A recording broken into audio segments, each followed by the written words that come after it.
NCERT 6th class geography first లెసన్లోని the earth in the solar system, సౌర కుటుంబంలో భూమి. నేను రాసే ప్రతి ఒక్క వర్డు మీరు షార్ట్ నోట్ మేకింగ్ చేసుకోండి, రివిజన్ కోసం ఉంటుంది. అండ్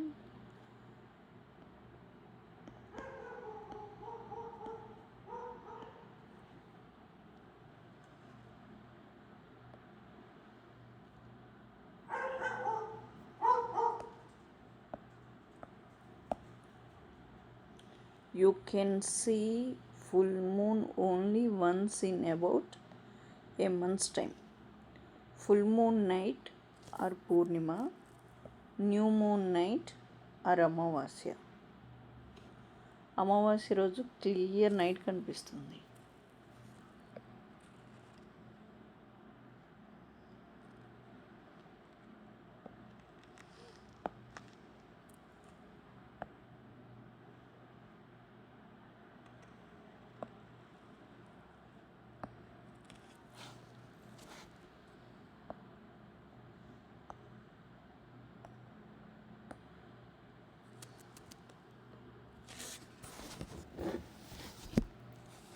సౌర కుటుంబంలో భూమి. షార్ట్ నోట్ మేకింగ్ కూడా ఒకసారి చెప్తున్నాను.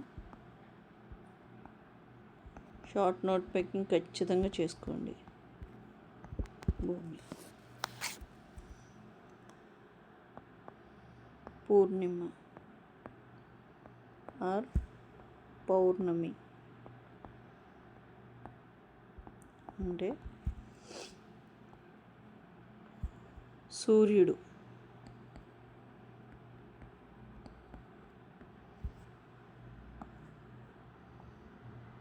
భూమి బ్లూ ప్లానెట్స్ అంటారు కాబట్టి భూమిని తీసుకున్నాను.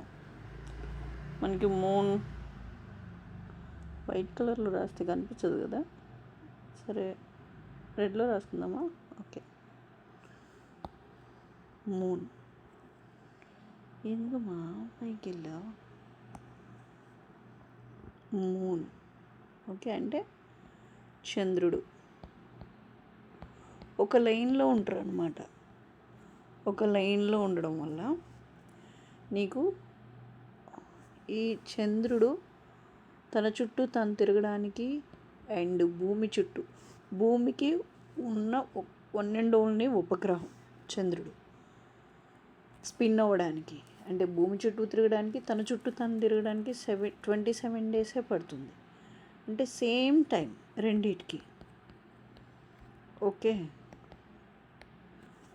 అండ్ భూమి తన చుట్టూ తను తిరగడానికి 23 గంటల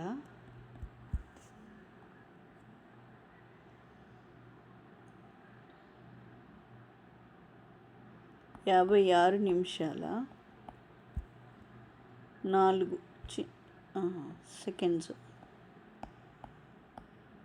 సెకండ్స్ పడుతుంది. అంటే అప్రాక్సిమేట్లీ 24 అవర్స్, 24 గంటలు.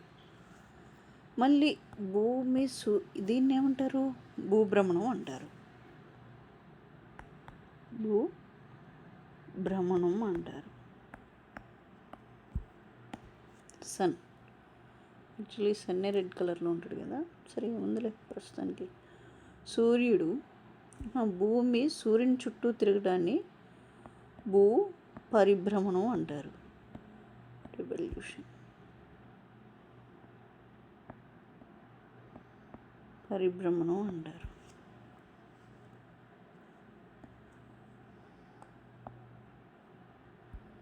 ఇది 365 రోజులు 0.25 డేస్ అనొచ్చు, లేదా 365 రోజుల 5 గంటల 59 నిమిషాలు టైం పడుతుంది. అప్రాక్సిమేట్లీ నార్మల్ డేస్ అయితే 365 రోజులు, సాధారణంగా లీప్ ఇయర్ అయితే 366 రోజులు. ఓకే, దీనివల్ల ఏంటంటే హై టైడ్స్ ఏర్పడతాయి. రెండింటి వల్ల ఏర్పడతాయి. అది చెప్పిన తర్వాత ఇది చెప్తాను. లైక్ అమావాస్య కదా,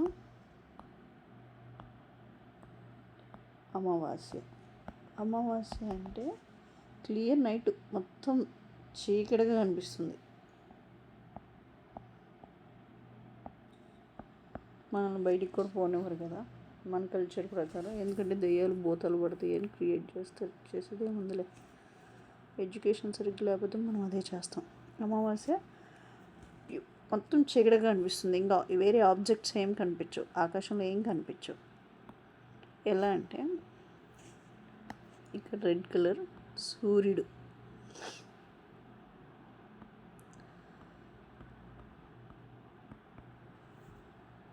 అండ్ బ్లూ కలర్ ఇది భూమి. ఇంకేం కలర్ వేసుకుందాం, లైక్ గ్రీన్ కలర్ వేద్దాం. తీసుకున్నాం కదమ్మా. ఇది ఇప్పుడు చంద్రుడు ఒకటే లైన్లో ఉంటాయి. బట్ భూమికి 27 డేస్లో రెవల్యూషన్ అవుతుంది. భూమి చుట్టూ తిరుగుతుంది అండ్ తన చుట్టూ తను తిరుగుతుంది. కాబట్టి రెండింటికి సేమ్ డేస్ ఉంటాయి. కాబట్టి మనకి హాఫ్ ఫేసే, అంటే సగం ముఖ భాగమే కనిపిస్తుంది.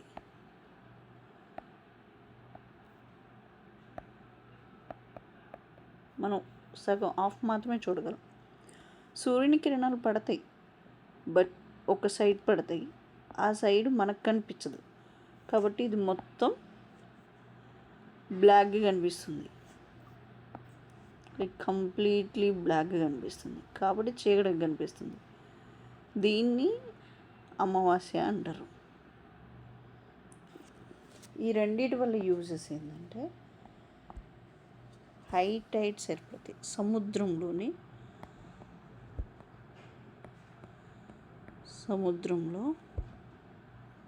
టైడ్స్ ఏర్పడతాయి.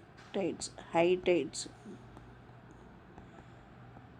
టైడ్స్ అంటే అలలు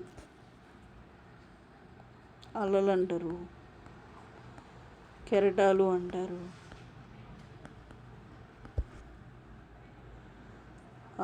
ఉప్పెనలు అంటారు,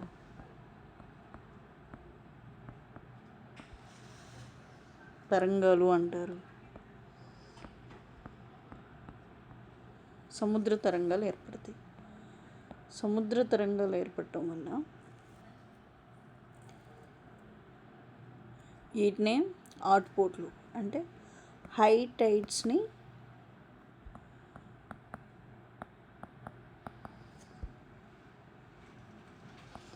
పోటు అంటారు, లో టైడ్స్ని ఆటు అంటారు.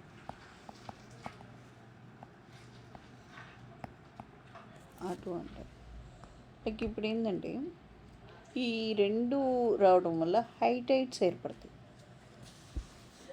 హై టైడ్స్ ఏర్పడటం వల్ల ఏంటంటే సముద్రంలో నీటి మట్టం పెరుగుతుంది. సముద్రంలో నీటి మట్టం పెరుగుతుంది.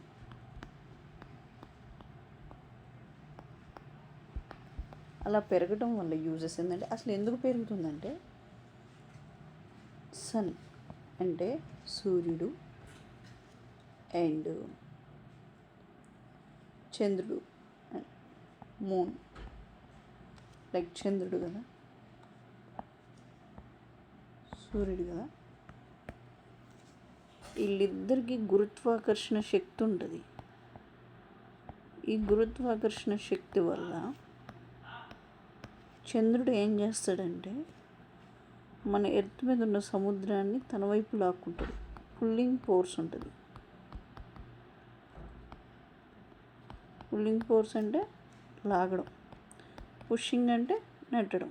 తలుపులు నెట్టండి, లాగండి అని రాస్తారు కదా, అట్లా అయితే లాగుతుంది సముద్రాన్ని. మన భూమి ఏం తక్కువ, మన భూమిని కూడా తన సైడ్ లాక్కుంటుంది నాకు కావాలని చెప్పేసి. ఇలా లాగడం వల్ల ఇక్కడ ఈ 2 సైడ్లు హై టైడ్స్ ఏర్పడతాయి, తరంగాలు ఇటు హై టైడ్స్ ఏర్పడతాయి. ఈ మిడిల్లో మాత్రం లో టైడ్స్ ఉంటాయి. ఓకే, ఈ హై టైడ్స్ లో టైడ్స్ వల్ల వచ్చే యూజెస్ ఏంటంటే ఇది రెగ్యులర్గా ఉంటాయి. సముద్ర తరంగాలు అనేవి రోజులో 2 హై టైడ్స్, ఆచిపోటు 2 పోట్లు అండ్ 2 ఆటలు అంటే లో టైడ్స్ ఏర్పడతాయి.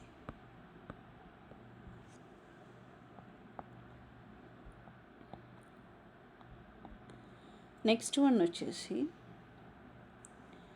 హై టైడ్స్ లో టైడ్స్ ఏర్పడుతున్నాయి కదా, వీటి వల్ల మనకి యూజెస్ ఏంటంటే ఉపయోగాలు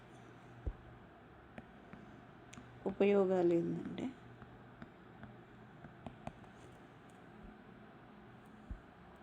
షిప్పింగ్, సముద్రం ద్వారా నౌకాయానం చేస్తారు కదా, నౌకాయానం చేయడానికి ఏంటంటే సముద్ర తీరంలో వాటర్ ఎక్కువ, లోతు ఎక్కువ ఉంటుంది, కానీ దీనికి వాటర్ నీటి మట్టం ఎక్కువ సాఫీగా వెళ్ళడానికి. ఈ హై టైడ్స్ టైంలో నీటి మట్టం పెరగడం వల్ల ఏంటంటే ఈజీ మీన్స్ సులభంగా షిప్పింగ్ అవుతుంది. ఒక యూజెస్. సెకండ్ యూజెస్ ఏంటంటే లోడింగ్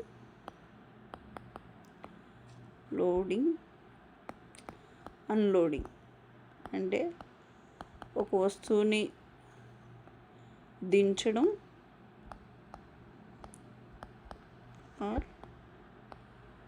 అండ్ ఎత్తడం, లోపలికి పెట్టడం. అయితే వస్తువుల్ని ఇదేంటంటే షిప్ ఫ్లోటింగ్ అవుతుంది, అంటే తేలియాడుతుంది కదా. సారీ, నేను ఇంగ్లీష్ మీడియం, అందుకే నాకు తెలుగు ఇంగ్లీషు 2 మాట్లాడాల్సి వస్తుంది, అంటే లైక్ రాయాల్సి వస్తుంది. తేలియాడుతుంది కదా, అప్పుడు ఇది ఈజీ అవుతుంది. ఓకే, నెక్స్ట్ వన్ ఏది? Loading and unloading. Next one వచ్చేసి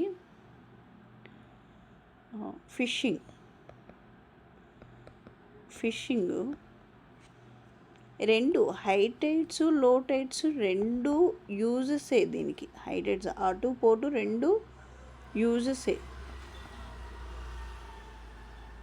హై టైడ్స్ లో టైడ్స్ అంటే పోట్లు అండ్ ఆడ్లు 2 యూజెస్. ఇందుట్లో ఏంటంటే వాటరు ఒడ్డుకు రాకుండా లోపలికి వెళ్ళిపోతుంది, సముద్రపు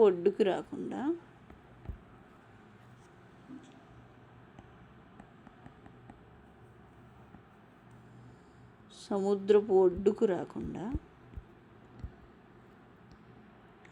లోపల ఉంటుంది, లోపలికి వెళ్ళిపోతుంది.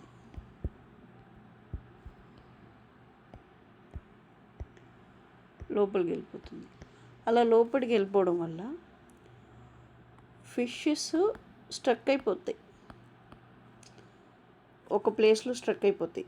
ఈజీగా స్ట్రక్ అవ్వడం వల్ల ఈజీగా క్యాచ్ చేయొచ్చు, పట్టుకోవచ్చు. అండ్ వీటి వల్ల ఏంటంటే వాటర్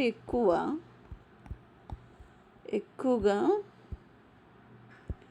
ఒడ్డుకు వస్తుంది, తీరంకి రావడం వల్ల వాటితో పాటు చేపలు కూడా వస్తాయి. సో ఎక్కువ చేపలు పట్టచ్చు. లైక్ ఈ టైంలో ఏంటంటే ఎక్కువ చేపలు పట్టుకోవచ్చు. ఈ టైంలో లోపలికి ఇంకా డెప్త్కి వెళ్ళాల్సి వస్తుంది, సముద్రం లోపలికి వెళ్ళాల్సి వస్తుంది. ఏది హై టైడ్స్ లేనప్పుడు. యాక్చువల్లీ ఈ రెండు టైమింగ్స్ని చూసుకొని ఫిషర్మ్యాన్స్ అంటే మత్స్యకారులు చేపలు పట్టడానికి వెళ్తారు.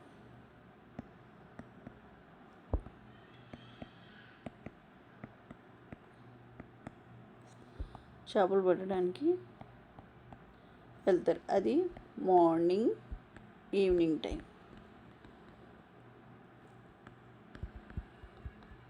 ఓకే, నెక్స్ట్ ఫోర్త్ వన్ వచ్చేసి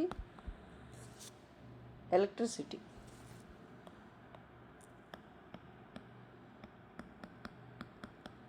ఎలక్ట్రిసిటీ అంటే విద్యుత్ ఉత్పాదకం. ఎలక్ట్రిసిటీ ఎలా అంటే మనం సముద్రానికి దగ్గరలో ఒక బ్రిడ్జ్ కడతాం. బ్రిడ్జ్ కట్టినప్పుడు టెర్మినల్స్ ఏర్పాటు చేస్తాం. లైక్ ఇక్కడ టెర్మినల్స్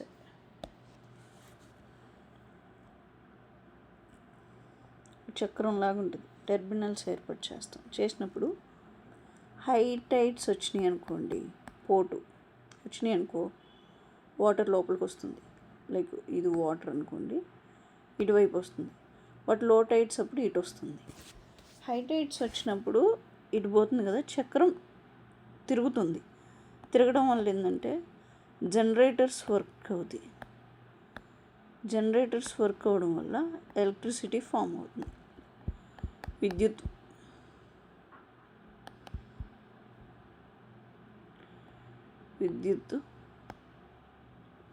ఫామ్ అవుతుంది.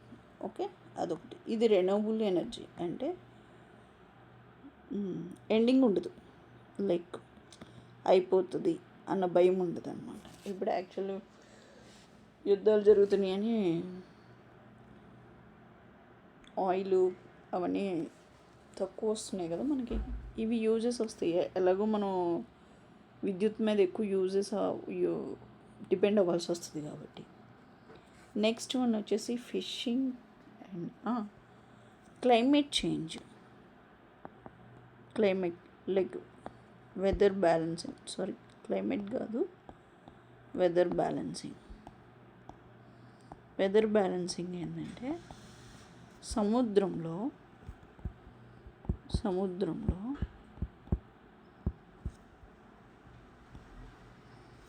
వేడి వాటర్ ఉంటుంది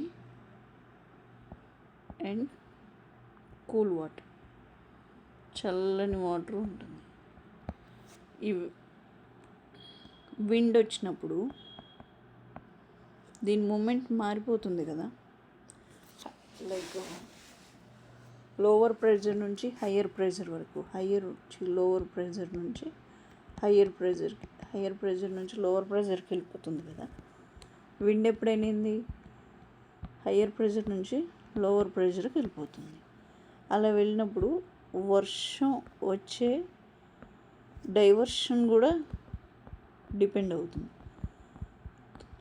మారిపోతుంది. నెక్స్ట్ వన్ వచ్చేసి పొల్యూషన్ ఉంటుంది కదా సముద్రంలో. ఆ పొల్యూషన్ కూడా ఒకటే ప్లేస్లో స్ట్రక్ అవ్వకుండా స్ప్రెడ్ అవుతుంది. లైక్ అంటే అన్ని ప్లేసెస్కి స్ప్రెడ్ అవుతుంది. ఒకటి అంటే అక్కడున్నవి మాత్రమే హార్మ్ఫుల్ కాకుండా ఉంటాయి అన్నమాట, చనిపోకుండా. నెక్స్ట్ వన్ వచ్చేసి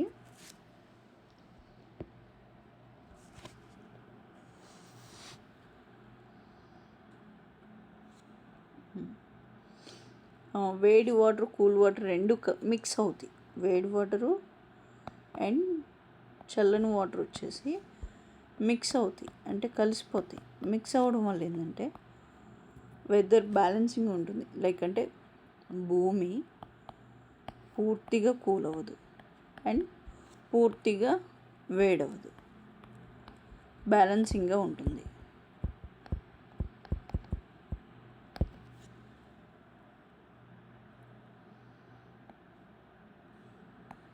అది టోటల్. హై టైడ్స్ టైంలో సముద్రం ఇక్కడ సముద్రం ఉందనుకోండి, సముద్రం, వాటర్,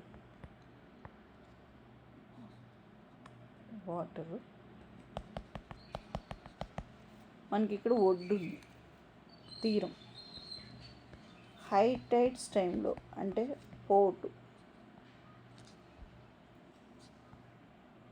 పోర్టు టైమ్స్లో తీరం ఎక్కువ వాటర్ వస్తుంది.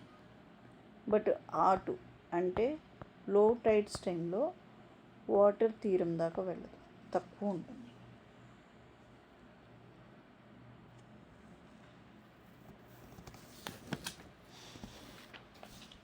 బట్ నీకు సూర్యగ్రహణం చంద్రగ్రహణం గురించి కూడా ఇక్కడే తెలుసుకుందాం.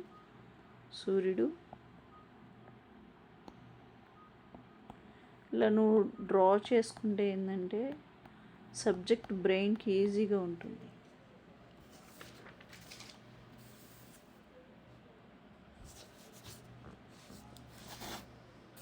మూన్ అంటే చంద్రగ్రహణం,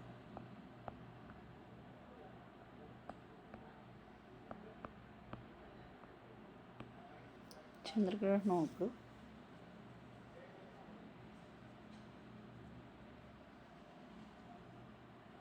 సన్ అంటే సూర్యుడు, ఎర్త్, మూను. ఈ సూర్యగ్రహణాలు భూమి కంప్లీట్గా ఆక్యుపై చేస్తుంది. ఈ భూమి నీడలో, షాడోలో చంద్రుడు ఉంటాడు. ఆ టైంలో చంద్రగ్రహణం అంటే ఇంకా నీకు చంద్రుడు కనిపించడం ఉండవు, కంప్లీట్లీ డార్క్లో ఉంటుంది. ఇక్కడ వచ్చేసి సూర్యగ్రహణం రోజు ఎర్త్, మూను, సన్ లైట్స్ని మన ఎర్త్ మీదకి రానివ్వకండి, ఇది ఆక్యుపై చేస్తుంది, మూన్ ఆక్యుపై చేసినప్పుడు కంప్లీట్గా సూర్యగ్రహణం ఏర్పడుతుంది. అంటే మనకి సూర్యుడు కనిపించడు.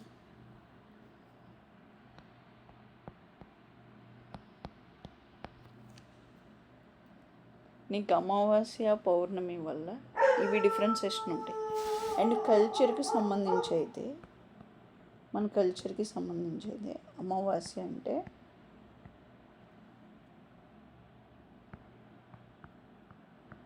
దీపావళి, దీపాలు వెలిగించి చేస్తారు కదా festival, Deepavali. Next Pournima or Purnima అంటే గురు పౌర్ణమి, బౌద్ధ పౌర్ణమి,